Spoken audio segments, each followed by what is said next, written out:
Nah, ketika manusia memilih kafir, itu haknya. Maka Allah berikan kebebasan sepenuhnya kepada manusia yang memilih kafir untuk menjalani kehidupan ini semau dia, semau hawa nafsu dia. Allah berikan kebebasan sepenuhnya. Silakan baca di dalam Al-Quran atau di dalam hadis Rasulullah SAW. Tidak akan pernah kita temukan satu ayat, satu hadis di mana Allah mengatur kehidupan orang kafir. Orang kafir diberi kebebasan sepenuhnya, mau berbuat apapun di dunia ini. Tinggal dia harus menanggung resiko pilihannya itu di akhirat nanti. Tapi kepada mereka yang memilih beriman, hilang sudah kebebasan ini sepenuhnya. Karena seorang mukmin, dia dituntut untuk Islam. Akar katanya adalah aslama, berserah diri. Yang beriman kepada Allah, dia harus menyerahkan dirinya sepenuhnya kepada Allah. Sepenuhnya dia siap untuk diatur hidupnya oleh Allah Subhanahu wa Ta'ala. Tanpa lagi dia mempergunakan akalnya untuk bertanya, mengapa Allah wajibkan saya berbuat ini, kenapa Allah haramkan saya melakukan ini. Kalaupun pertanyaan itu muncul dalam dirinya, maka keimanan dia akan menjawab, saya lakukan ini karena Allah perintahkan, dan saya tinggalkan hal ini karena Allah melarangnya. Itu jawaban seorang mukmin. Dia tidak akan berusaha mencari ilah hukum, alasan hukum, apa manfaatnya, apa hikmahnya. Karena keimanannya akan mengatakan, semua yang diperintahkan Allah pasti ada manfaatnya. Dimengerti atau tidak dimengerti oleh akal dia. Semua yang dilarang Allah pasti ada mudaratnya.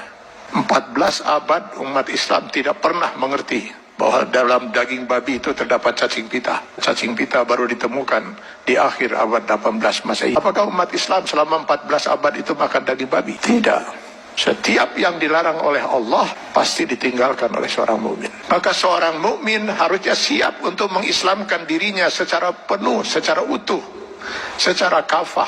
Maka kepada orang yang memilih beriman itu Allah menyeru, ya ayyuhallazina amanu dukhulu fis silmi kafah.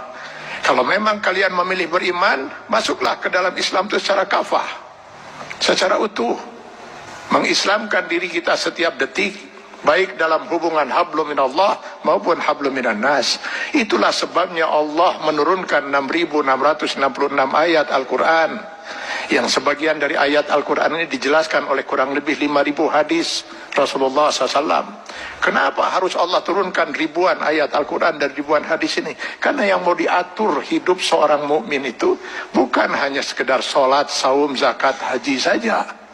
Seluruh kehidupan dia per detik, mulai dari masuk WC, keluar WC, sampai mengatur kehidupan bermasyarakat, bernegara. Ini kalau dia memilih beriman.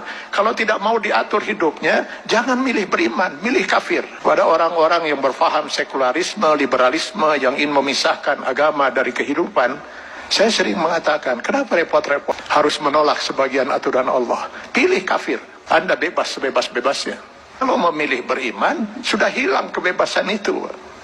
Dan pilihannya hanya satu di antara dua. Memilih kafir atau memilih beriman. Memilih beriman konsekuensinya kita sudah harus Islam. Mengislamkan diri kita, menyerahkan sepenuhnya diri kita untuk diatur hidup kita oleh Allah Subhanahu wa Ta'ala. Karena itu setiap orang mukmin sadar betul bahwa selamat tidaknya dia termasuk orang yang ditangisi oleh tidak oleh Rasulullah SAW. Dia harus bisa mengislamkan dirinya setiap saat.